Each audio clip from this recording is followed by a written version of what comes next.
Goa Organics వారి skin care, hair care, wellness products కోసం AP, తెలంగాణలో డిస్ట్రిబ్యూటర్లు కావాలను వివరాలకు స్క్రీన్ పైన ఉన్న నెంబర్ కి కాల్ చేయండి. కేసీఆర్ కోటి రూపాయలు ఇచ్చినా మొగలయ్య కూలీగా ఎందుకు మారారు? కిన్నెర కళాకారుడు పద్మశ్రీ అవార్డు గ్రహీత మొగలయ్య ఆర్థిక కష్టాలతో కూలీగా మారటం హాట్ టాపిక్ గా మారింది. పద్మశ్రీ అవార్డు అందుకున్నాక అప్పటి కేసీఆర్ ప్రభుత్వం నుంచి కోటి రూపాయల సాయం పొందిన 2 ఏళ్లకి ఆర్థిక కష్టాలు రావటం చర్చనీయాంశమవుతోంది. హైదరాబాద్ సమీపంలోని తుర్కయాంజల్లోని ఓ నిర్మాణ స్థలంలో మొగలయ్య పారపట్టి సిమెంట్ కలుపుతున్న వీడియో ఇప్పుడు సోషల్ మీడియాలో వైరల్ అవుతోంది. కేసీఆర్ ఇచ్చిన కోటి రూపాయలు ఆయన ఏం చేశారనే చర్చ నడుస్తోంది.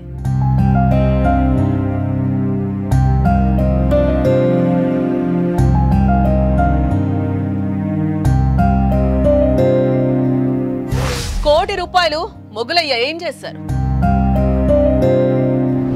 మొగలయ్యలో చాలా ప్రతిభ దాగున్నా కానీ అది బయట ప్రపంచానికి తెలిసేసరికి కాస్త సమయం పట్టింది.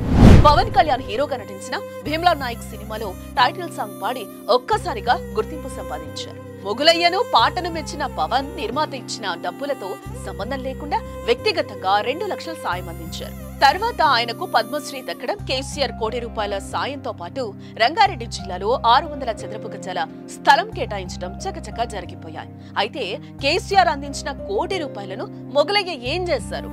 ఇప్పుడు మళ్లీ ఎందుకు కూలీగా మారారు అన్న ప్రశ్న ఇప్పుడు అందరిలో మొదలైంది. ప్రభుత్వం ఇచ్చిన డబ్బులతో మొగలయ్య తన పిల్లల పెళ్లిళ్లు చేయడంతో పాటు తుర్కయాంచల్లో కొంత భూమిని కూడా కొన్నట్టుగా తెలుస్తోంది.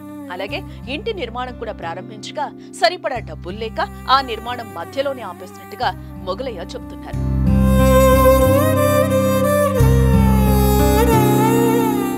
నాలుగు నెలలుగా మొగలయ్యకు పెన్షన్ అందడం లేదా? ప్రస్తుతం ఆర్థిక పరిస్థితి బాగలేకపోవడంతో రోజు కూలికి వెళ్తున్నట్టుగా మొగలయ్య చెబుతున్నాడు.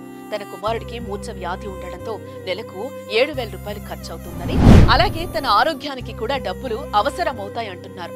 ప్రభుత్వం అందిస్తున్న 10,000 రూపాయల పెన్షన్ కూడా ఆగిపోవడంతో కూలి పనులకు వెళ్తున్నట్లుగా మొగలయ్య చెప్పాడు. అయితే ప్రభుత్వం మాత్రం ఆయనకు పెన్షన్ అందిస్తున్నట్టు తెలిపింది.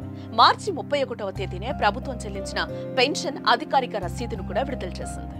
దీంతో పెన్షన్ రాలేదని మొగలయ్య చెప్పడం అందరినీ ఆశ్చర్యానికి గురి చేస్తోంది. ఎన్నికల సమయంలో మొగలయ్య మీడియాకు ఎక్కడాన్ని ఏ విధంగా చూడాలి? ప్రస్తుతం ఎన్నికల సీజన్ కొనసాగుతోంది. రాజకీయ పార్టీలు ఎన్నికల మూడ్లో ఉన్నాయి. కరెక్ట్ గా ఇలాంటి సమయంలోనే మొగలయ్య మీడియాకి ఎక్కడం రాజకీయ దుమారానికే తెరలేస్తోంది. కొందరు వ్యక్తులు మొగలయ్యను ప్రభుత్వం పట్టించుకోవడం లేదని విమర్శలు వ్యక్తం చేస్తున్నారు. మొగలయ్య వార్త మీడియాలో కనిపించగానే కేటీఆర్ స్పందించారు. అతడికి అండగా ఉంటామని హామీ ఇస్తూ ట్వీట్ చేశారు.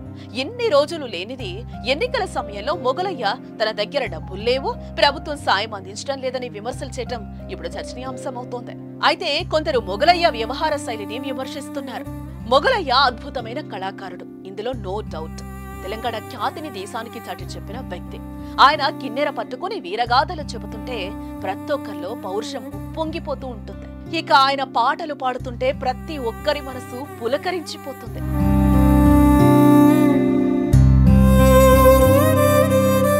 అయితే ఎన్నో ఇబ్బందులు ఎదుర్కొని కిన్నెర కళలను బ్రతికించటమే లక్ష్యంగా ముందుకు సాగారు మొగలయ్య.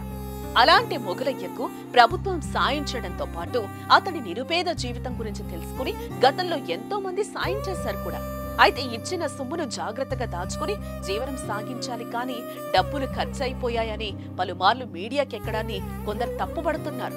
దీనిపై మీరేమంటారో ఒక కామెంట్ చేయండి. సుమన్ టీవీలో మీ పర్సనల్ అండ్ బిజినెస్ ప్రమోషన్స్ కోసం కింది నెంబర్కి కాంటాక్ట్ చేయండి.